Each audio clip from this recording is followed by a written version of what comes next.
As energy efficiency continues to grow in importance, so does the use of spray polyurethane foam, or SPF, for air sealing and insulating. As a weatherization professional or spray foam contractor, you want to select the best solution for your energy efficiency projects and then implement it effectively and safely. You may work with three very different types of spray foam products: high-pressure 2-component SPF, low-pressure 2-component SPF, and insulating foam sealant, also known as 1-component foam or foam in a can. 2-component foams are available as closed cell or open cell, each offering unique benefits. The focus of this program is to provide general guidance for applying low-pressure 2-component SPF. Typically, systems pressurized at less than 250 pounds per square inch. It is intended for professional applicators and is a supplement to other safety information. It is not intended to replace any other safety information your employer or SPF manufacturer provides, such as specialized training, material safety data sheets, and product labels and instructions. Always consult and follow the manufacturer's instructions. This video does not address high-pressure SPF application. High-pressure SPF is professionally applied to insulate large areas such as walls or roofing systems. Visit spraypolyurethane.org for free online safety and health training for high-pressure SPF offered by the Center for the Polyurethanes Industry of the American Chemistry Council. This video also does not address certain specialty and do-it-yourself products, typically known as insulating foam sealant. Generally, foam sealants are used to seal gaps and cracks, such as around windows and doors. Helpful information about insulating foam sealant can also be found on spraypolyurethane.org under the DIY section. Now, let's turn our focus to low-pressure 2-component spray polyurethane foam, a popular material for weatherization projects. It is made by mixing liquid chemicals on site from two separate containers called the A side and the B side. When the two sides are mixed and sprayed on site, they react to create spray foam. As you handle these materials, it is important that you follow manufacturer's instructions so that you are properly protected from chemical exposure. These will include the use of specialized personal protective equipment, or PPE, during installation, and when checking the foam. After the foam is applied and cured, EPA considers it relatively inert. Consult the manufacturer's instructions as to when foam is fully cured and apply all recommended safety measures throughout installation. Just because the foam has a hard skin does not mean it is fully cured.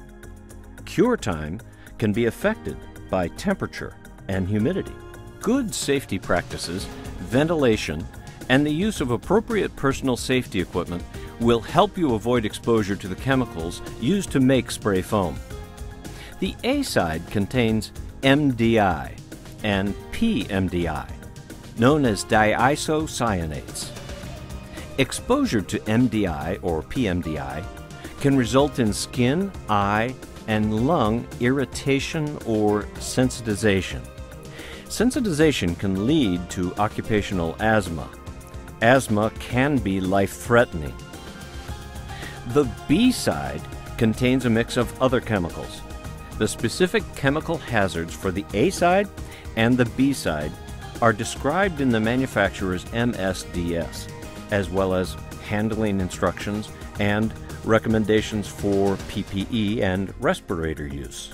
Persons experiencing any of these symptoms should immediately seek medical attention and be sure to bring the MSDS. Because you are watching this video, it is likely you have already done the research to select the right low-pressure spray polyurethane foam for your job. These products are often purchased through professional distribution and are typically available in either portable low-pressure two-component kits or refillable cylinders. These products are generally an excellent choice for air sealing and insulating around rim joists, pipes, and other penetrations. This reduces the air and moisture entering the building, which can help prevent mold and mildew problems. They may also provide a barrier to pests, insects, dust, and pollen. In crawl spaces, low-pressure SPF can be used to insulate and air seal to prevent moisture accumulation and air leakage. And for attics, you can seal attic floor penetrations around pipes, wires, and other important areas. And it can also be used to seal enclosures for lights and fans. After you're hired for the job, consult with the manufacturer to determine the recommended re-entry time for occupants. This can vary depending on the type of SPF, the amount of foam applied per volume of space, the degree of ventilation, humidity, temperature, and other variables. Then, meet with the homeowner or building manager, occupants, and other workers to review the safety plan for the job.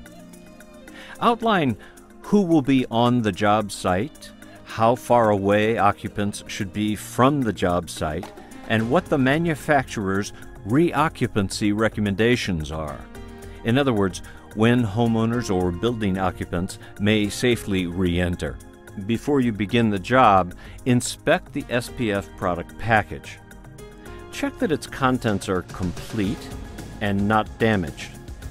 Read all the product instructions and material safety data sheets, or MSDS, before use. Make sure you have the proper protective equipment ready for the job. This will help protect you from the chemicals that are mixed and reacted to make the finished foam. The product instructions and MSDS will advise you what PPE to use. Typical PPE for low-pressure, two-component applications includes safety glasses or goggles, protective clothing to minimize skin exposure, chemical-resistant nitrile gloves, and a respirator approved by the National Institute of Safety and Health, or NIOSH. Generally, SPF manufacturers recommend that you wear an air-purifying respirator anytime you are spraying low-pressure two-component foam. When respirators are required on the job, federal regulations require workers to have a medical evaluation, fit testing, user seal checks, and proper training before use. Employers are also required to provide a written respiratory protection program. For more information, discuss this with your employer and visit the OSHA website. In addition, OSHA's Green Jobs website provides information on a variety of weatherization safety topics. Some common respirators used when applying low-pressure two-component foam include half-mask or full-mask air-purifying respirators known as APRs. Powered air-purifying respirators, or PAPRs, are also used. Organic P100 vapor cartridges with particulate pre-filters are suggested. Full-mask respirators provide more protection than half-mask respirators, since the shield helps protect the face from irritants and contaminants. Use and maintain respirators in accordance with manufacturer's guidelines, including a regular cartridge change-out schedule. NIOSH certifies respirators for certain uses and can be another helpful resource. Now, it's time to prepare the job site for the application. Here are some other important considerations before the job starts. Prepare the job site so that access is restricted during application and for an appropriate period afterward to those wearing proper personal protective equipment. Using caution tape to mark the job site off can help prevent entry to the job site by unprotected workers. Be mindful of keeping children, pets, and other occupants away. Shut off ignition sources in the spray area and nearby rooms, including pilot lights and open flames, and do not allow smoking. Arrange for plenty of ventilation, such as opening doors and windows. Use fans to move vapors away from workers and vent exhaust to unoccupied areas. Do a test spray to ensure equipment is working properly. Protect adjacent surfaces from overspray. During the job, keep the worksite clean and take steps to minimize dust. After the job, clean up the site thoroughly, including any dust.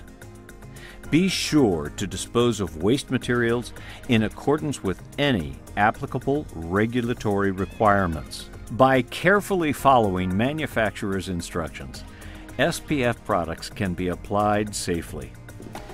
Lower energy bills and improved indoor comfort are just some of the many benefits your clients will enjoy when their home or building is properly air sealed and well insulated with spray polyurethane foam.